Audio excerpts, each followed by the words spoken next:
रामधारी गुप्ता उच्च गति अभ्यास खंड 1 प्रतिलेखन संख्या 4344 स्पीड 100 शब्द प्रति मिनट। Ready start. माननीय सभापति महोदय, मैं आपका बहुत आभारी हूँ जो आपने मुझे इस बिल पर बोलने के लिए समय दिया है।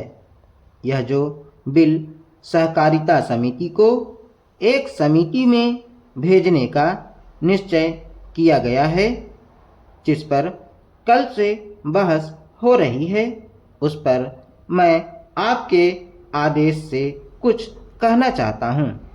श्रीमान, इस बिल को देखा जाए तो यह समझ में आता है कि यह कोई नया बिल नहीं है, बल्कि जो सन 1912 का कानून है उसी की लाइन पर बनाया गया है और कोई नई बात नहीं रखी गई है। श्रीमान, इसमें सहकारी खेती की बात रखी गई है। अगर यह कहा जाए कि यह कोई नई बात नहीं है तो गलत नहीं होगा। जहाँ तक सहकारी खेती का संबंध है तो उसकी तरफ जनता और विशेषकर किसानों का बिल्कुल कोई झुकाव नहीं है और उनका झुकाव न होने के कारण उन्होंने उसे उस सीमा तक नहीं अपनाया जितनी सरकार को आशा थी। श्रीमान, आपको मालूम है कि नागपुर कांग्रेस में यह प्रस्ताव पास हुआ है कि सहकारी खेती कराई जाए। पूरे देश में इस समय इसका जोर चल रहा है और इसको लाने के लिए नामालूम इसके कितने रूप रखे गए हैं। यह कहा गया है कि इसके अंदर कोई जोर नहीं है।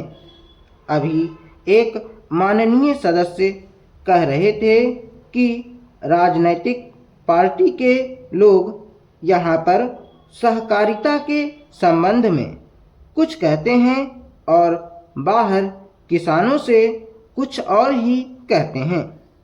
वे किसी से यह भी कहते हैं कि तुम्हारी ज़मीन छिन जाएगी।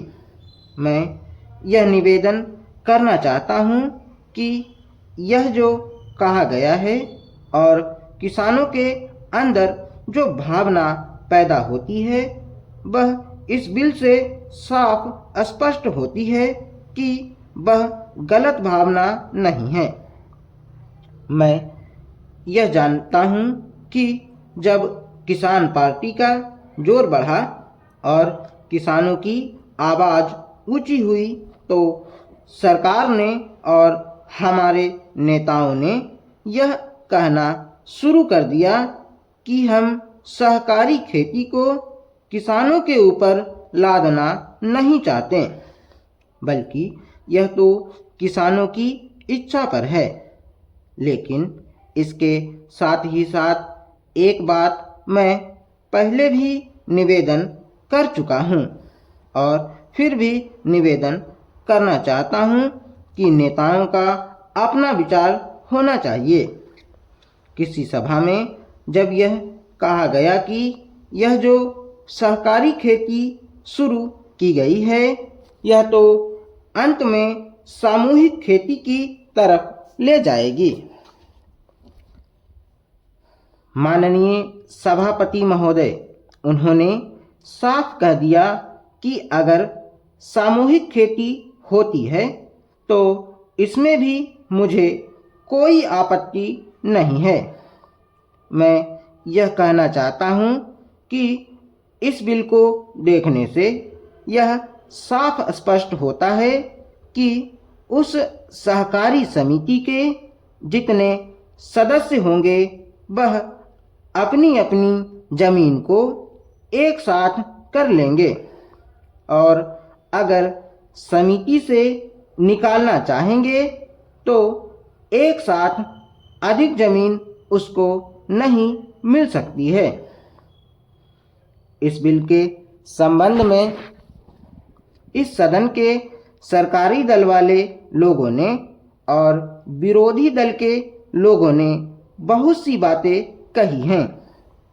जैसा कि यह बिल है, इसको अभी समिति के सामने विचार के लिए जाना है और वहाँ से विचार होने के बाद यह इस सदन के सामने फिर से विचार के लिए पेश किया जाएगा।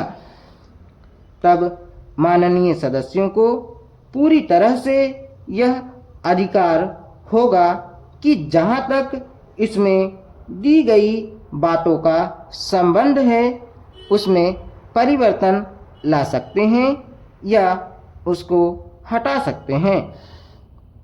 कल से जो बातें हो रही हैं वह सब नोट की गई हैं और मैंने बहुत सी बातों को सुना है। इस समिति में उन सब बातों पर विचार किया जाएगा। बहुत से माननीय सदस्यों ने इस तरह की बातें कही हैं, वह बहुत आवश्यक मालूम हुई हैं और जैसा कि मैंने कहा है उन पर विचार किया जाएगा। जहाँ तक सहकारिता का संबंध है, चाहे सरकारी दल वाले माननीय सदस्य हों, चाहे विरोधी दल वाले माननीय सदस्य हों, सबकी यह मांग है कि जब तक हम जनता के राज में विश्वास करते हैं और अपने यहाँ जनता का राज स्थापित कर लिया है और जबकि देश में गरीबी है और उसका गलत लाभ भी उठाया जाता है, तब सहकारिता की बहुत आवश्यकता है। इसको रोकने की आवश्यकता है। यह सभी लोगों की राय है। जहाँ तक इस सहकारी बिल का संबंध है, बहुत से माननीय सदस्यों ने बहुत सी बातें इसके संबंध में कही हैं। मैं सब बातों का विवरण में तो उत्तर नहीं दे सकता हूँ, लेकिन मैं थोड़े में विशेष बातों का उत्तर देने का प्रयत्न करूँगा। जैसा मैंने अभी कहा, जब हमने अपने यहाँ जनता का राज स्थापित किया है तो हमें अपने समाज के ढांचे को बदलना पड़ेगा। हमारे यहाँ गरीबी और अमीरी चली आती है। हमारे देश में एक गहरी खाई चली आती है और आज भी समाज में गलत लाभ उठाया जाता है।